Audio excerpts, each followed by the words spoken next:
Olá, então a gente vai rever um pouquinho sobre corrente elétrica. O que é corrente elétrica?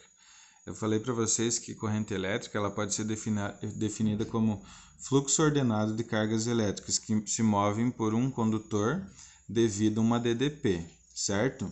O que é uma DDP? Uma DDP é uma diferença de potencial, também chamada de tensão elétrica, que é medida em volts, certo? Todos vocês já ouviram falar essa palavra, certo? Então, assim, eu comparei na outra aula a corrente elétrica e a diferença de potencial como as águas que correm em um rio. As águas do rio, a corrente do rio, ela sempre segue que fluxo? Ela vai das partes mais altas para as partes mais baixas. Isso se dá devido a uma diferença de potencial gravitacional ali na corrente elétrica. Imaginem assim, ó, eu ilustrei aqui para vocês entenderem o que é uma diferença de potencial. Vocês sabem que quando eu tenho cargas elétricas e eu tenho uma região que está com excesso de elétrons, eu digo que essa região está carregada negativamente. Quando eu tenho falta de elétrons, essa região está carregada positivamente. Eu falei para vocês que os corpos eles sempre buscam a neutralidade, ou seja, um corpo ou um átomo ele sempre vai querer estar estável, ter o mesmo número de prótons e de elétrons. Então, se vocês observarem aqui, ó, eu tenho duas regiões. Aqui eu tenho um fio condutor que vai servir para quê? Para a passagem desses elétrons. Aqui eu tenho um gerador. O gerador pode ser uma pilha, por exemplo, que é um objeto que vai causar essa diferença de potencial. O que vai acontecer aqui? Vai começar a ter corrente elétrica, porque eu tenho um circuito fechado. Os elétrons que estão aqui vão começar a passar para cá, buscando a estabilidade, certo? Aqui, ó, nessa outra situação, vocês observam, ó, polos são regiões com maior e menor potencial. Então, essa região é com menor potencial, essa região é com maior potencial. Aqui eu coloquei uma lâmpada. O que vai acontecer? As cargas elétricas vão circular nesse sentido aqui, vão passar por dentro do filamento da lâmpada. Por que a lâmpada... Vamos dizer que essa daqui é uma lâmpada incandescente. A lâmpada incandescente tem um filamento que é de material tungstênio. Quando os elétrons, mais ou menos nesse formato aqui, ó, quando os elétrons passam por aqui, eles passam com dificuldade. A interação entre essas cargas elétricas e os átomos que compõem esse fio. O que vai acontecer? Vai aquecer, eles vão passar com dificuldade, vai aquecer, vai emitir luz. Vai emitir luz e energia térmica, que a gente vai ver que é um dos principais efeitos da corrente elétrica. Na sequência aqui eu tentei mostrar para vocês como é que é o interior de um fio. Imagina lá que você tem um fio de cobre, no meio dele, você faça um corte, ó, um corte transversal. Nessa área aqui do fio, como se fosse aqui, ó, essa região, a gente chama de área da seção transversal. Ó, aqui são os elétrons em movimento ordenado. Cada elétron desse, vocês sabem que tem uma carga, carrega consigo uma carga de 1,6 vezes 10 a menos 19. Então, se passar um elétron aqui, ele carregou uma carga de 1,6 vezes 10 a menos 19. Se passar 2, ele carregou uma carga do dobro, 3,2. Se passar 3, 4,8. E assim sucessivamente. Ó, o número de elétrons que passam pela seção reta, essa aqui de um condutor, determinam a corrente. O número de cargas elétricas, a quantidade de carga elétrica que passa por essa região num determinado intervalo de tempo é a intensidade da corrente elétrica. Se passar 10 elétrons, por exemplo, em 1 segundo e passar 20 elétrons em 2 segundos, qual que tem a intensidade da corrente elétrica maior? O que passou 20 em 1 segundo. Por que queima, por exemplo, pessoal, um secador? Um secador que ele foi produzido para trabalhar com uma rede de 110 volts e eu coloco ele numa rede de 220 volts. Ele vai funcionar um pouquinho e vai queimar, justamente por quê? Porque a quantidade de carga que está circulando por ele num determinado intervalo de tempo é muito maior. Então, quanto maior for a carga elétrica, maior vai ser o aquecimento. Ele aquece, aquece, aquece até literalmente queimar.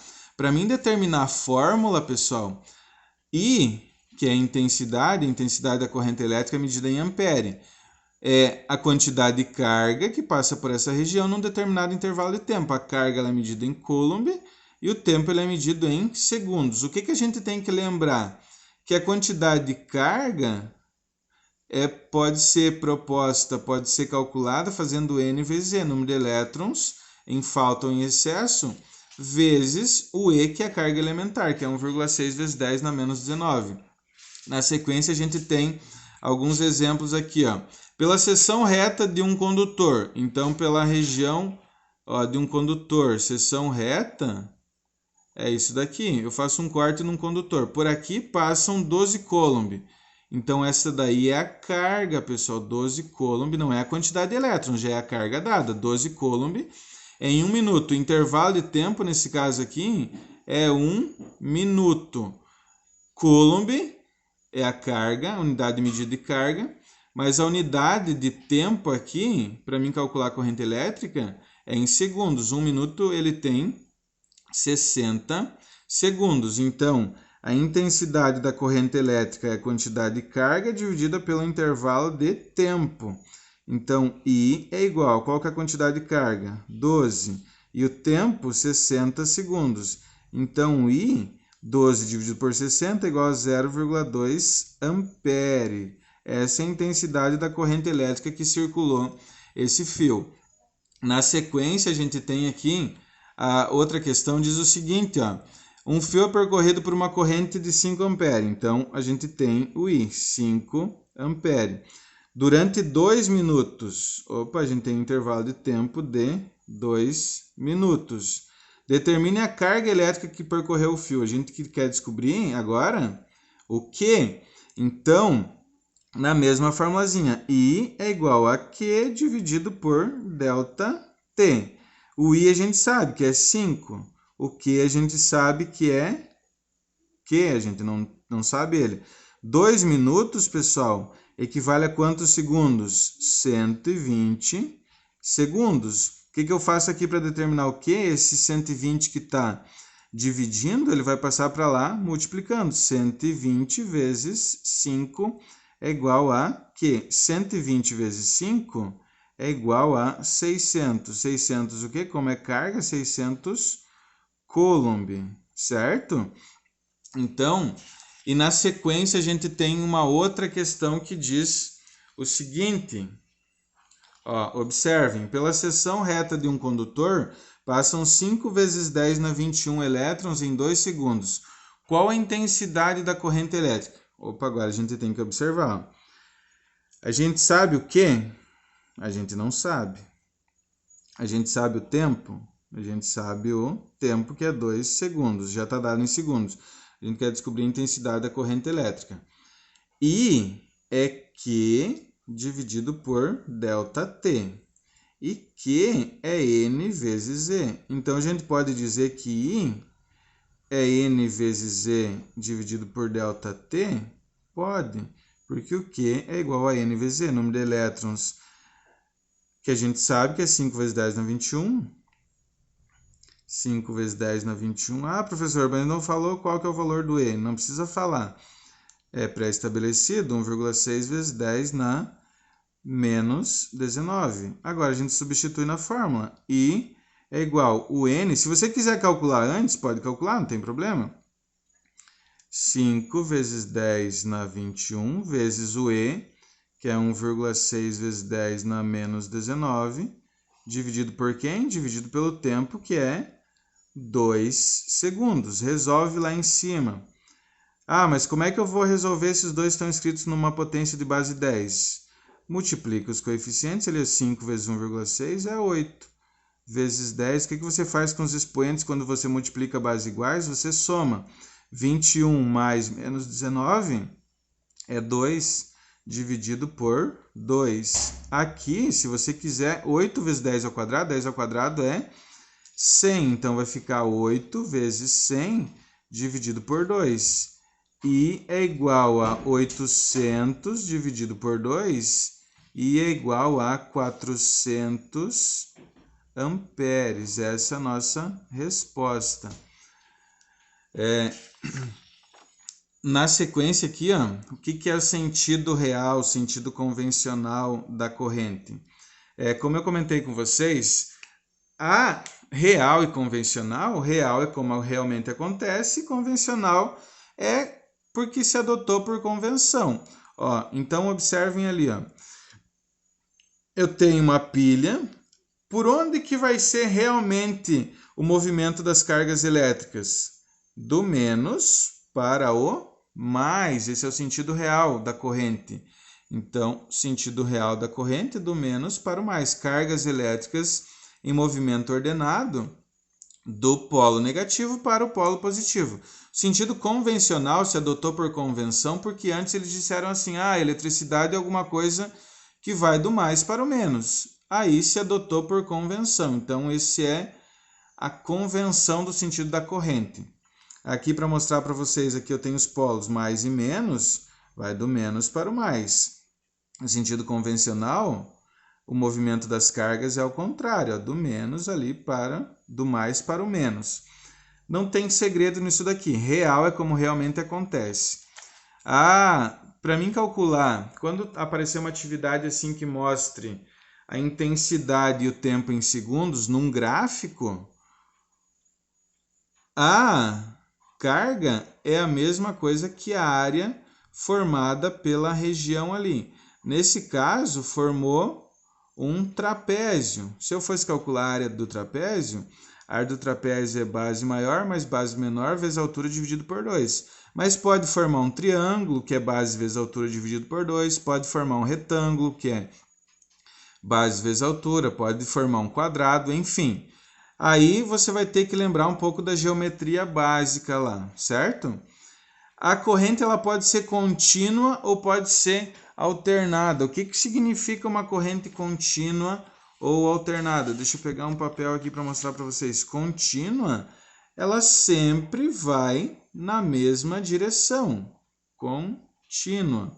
Ou seja, os elétrons eles se deslocam sempre para uma mesma região. Pessoal, é importante salientar para vocês que os elétrons, pessoal, os elétrons livres, eles já estão lá no condutor. Eles só são postos a se deslocar, certo? Isso a gente tem que lembrar. Uma corrente contínua e uma corrente alternada. Eu mostrei para vocês lá nos simuladores. Uma corrente contínua é quando há mudança de direção. Ora eles estão indo nessa direção e ora eles estão indo nessa direção. Alternada. Beleza? É bem simples. Por exemplo, eu tenho lá um sistema com mais de uma corrente elétrica. Ó. Tenho I1, intensidade de corrente elétrica 1, 2 e 3. O somatório de todas as intensidades da corrente vai me dar a intensidade total, digamos assim. Então, I é dado por I1 mais I2 mais I3. Outra coisa que é importante a gente salientar, que eu não comentei muito para vocês, são sobre os efeitos da corrente. O principal efeito da corrente, lembra que eu falei para vocês do secador, que ele queima se eu ligar ele, um secador 110 volts numa rede de 220 volts, ele queima por quê? Porque ocorre o efeito térmico. Todos os materiais por onde circula a corrente elétrica vai acontecer a produção, digamos assim, a transformação de energia elétrica, além de em outros tipos de energia, vai ocorrer a transformação de energia elétrica em calor. Isso é chamado de efeito Joule. Por exemplo, circulou por um fio. Todos vocês já observaram ou foram tirar uma tomada, observaram que o fio estava aquecido? Isso ocorre por quê? Porque tinha corrente elétrica circulando por ali. Quando a corrente elétrica estava circulando por ali, houve interação com os átomos daquele fio, houve agitação. Agitação é o quê? Quanto maior a agitação, maior a temperatura. Efeito Joule, o efeito magnético.